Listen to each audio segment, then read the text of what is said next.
همدران سلام علیکم. امروز 20 آگوست سال 2025 ما با مقصد سنجیدن تأمین آب من همین آدم های ایستادگی قبور در پیششون تگ همین حوض است، حوض کرده بودیم ما و زیر همین چشمه ها جمع شدگی است. یعنی همین چشمه چقدر آب رو تأمین میکند. ما تجهیزات آبکشی موندیم و با آن همین فشار آب رو سر دادیم. فشار به نهایت بلند است. می‌بینید چقدر آب را است، یک نهری کاملا شده است و اجازه میدیم که آب چقدر کم میشود و بعد همین برداره که و بعد فشار رو پس میکنیم وابسته از تامین آب. ببینید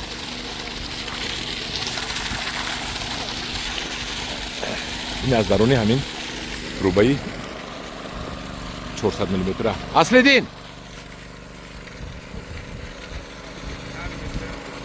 من هم روبایی که مونده من هم کبود و ما همچون حوض خدمت میکند، همچون منبع آب خدمت میکند. روز از نظر دفتر نشون میدم با شما. های آب همینقدر رو رفته است. من میبینم چقدر آب در اون کم شد. من اما همین توربه است. تنه توربه 3 متر درون زمین هم که با بلگرکه سوراخی ها کردگی هستم. از همینجا آب میگراید و آب این است.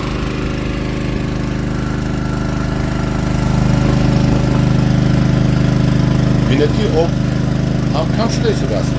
هم باز از بیخی همین سوراخی هایی که ما کردیم آب درآمده ایستاده است. چون که زیر این همین قسمت پایینی چشمه ها هست دیده و باز همین آبی سوی رو من میکنم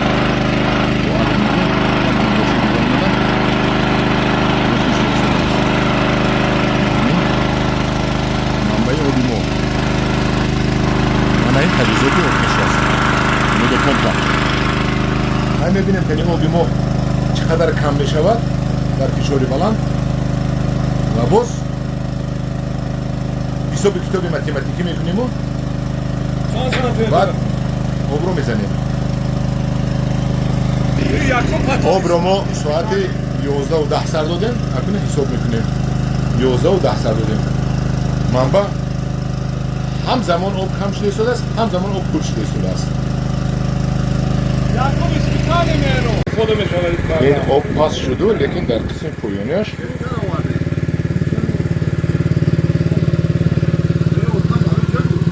رنگ یک دریاچه بود. درون قبور من آب پر شده ایستاده است.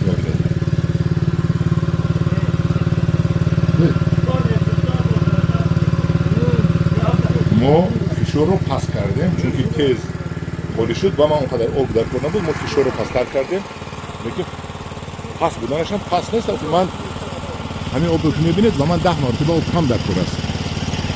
10 مرتبه ممکن 20 مرتبه کمتر در کار است. این فشار در کار نیست برای من. برای هوای ما حاضر تو بگویا اگر آب ما کم شد فشار رو پستر کرده با سنجیدن میگیریم. من ساعت 1 شد، ساعت 11 و 10 ما آب را سر دادیم. ساعت 1 شد من از بلندی ما آمدم. آب ما بی‌ملال رفته ایستاده است. خدا با شکر. 1-3-4 ساعت دیگر برای من کفایه است که من علاقه فهمم که این آب رو من بی‌ملال میبرم. آب از بالا آمده ایستاده است. من هم جوی برچه یک تا خود زیر قبور چشمه ها هست 2 تا. اکن ماده یک تا اما یک تا همین سیل بهار میبیاید و همین قبور ما رو سوراخیاش رو پر کردنش ممکن است. اگر همین کار شود، اگر سال آینده اکسکواتر آمده انا اینجا تره دیوار میزنیم، تنه دیوار میزنیم، حوض میکنیم، همین چشمه ها رو کنده میبریم اینجا میمونیم. همین قبور رو حوض سنگین رو در اینجا میکنیم، تکه به دیوار میکنیم که سیل آمده این طرف رود و انا جایی که سیل نیست من خاکی است همونجا میکنیم. خدا خواهد همین کار را سال دیگه اگر این هم اگر است این بیخی این رو پر کند اگر اونجا میزنیم. لیکن بهارون اینجا دریا میبیاید بهارون این آبی ما بنهایت بسیار میشود. اکنون من از پسی ویش میشوم. از پسی آوردن برق، گذاشتن қубури 32 шланги 32 ва партофтани насос дохили ҳамин қубур мешавам.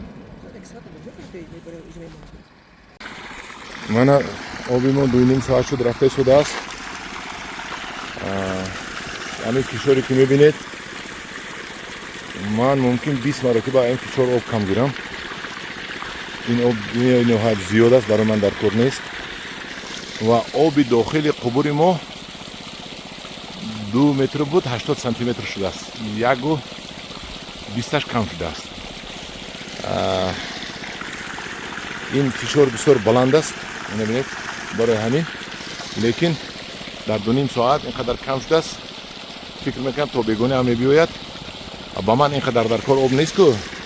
ба ман дар кор як трубаи 32 ва ҳамин як ваҷабак баромада бефишор резад барои боғи ман бас аст. Як ваҷабак ҳамин қадар акад. фикр мекунам ки агар ман насоси глубоководни ҳастку ракета барои чуқури рост партоями трубаи 32 барам, баландии 75 метр вертикал барам, 1 километр дарозӣ барам, фикр мекунам ки ин об ба ман кифоягӣ метавонад. ин тез манбаи оби ман тез хушк намешавад. ҳозир тез кам шуду, дар 2.5 соат 1 метр кам шуду, лекин охир бо омада шудааст. набинед, омада шудааст, чунки чашмаҳо ҳамзамон пур карда истодагиян обро. хабо то бегаҳ мебинем, бо навор мекунем. баъд аз 4 соат оби мо хело кам шуд, лекин ба мо об дар кор нест. ба мо ними ин аз 4 як қисми ҳамин дар кор. дар 4 соат ки ин кам шудагӣ бошад, яъне ки ба мо ки ин қадар об дар кор нест, ними ҳамин бас аст, яъне 8 10 12.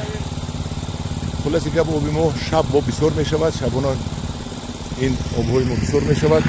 рӯзона мана ин сой кам шуд, рӯзона ин 50% ин сой кам мешавад, шабона боз зиёд мешавад. яъне боз ҳамин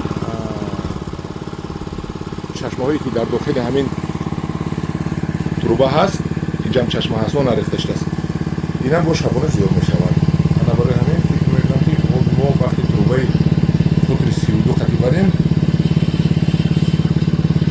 баландии 75, дарозии 1 километр борад, мо обо мегирем. мана аллакай овози сари шланг буромад ки ҳаво дуромаса аст. паш карда ҳамон мебурдаги труба 32 ку ба баландиаш 75 меравад. ин бошад ин 50 партоф шудаасту ягон баландӣ ҳам надорад, 1-2 метр баландӣ дорад.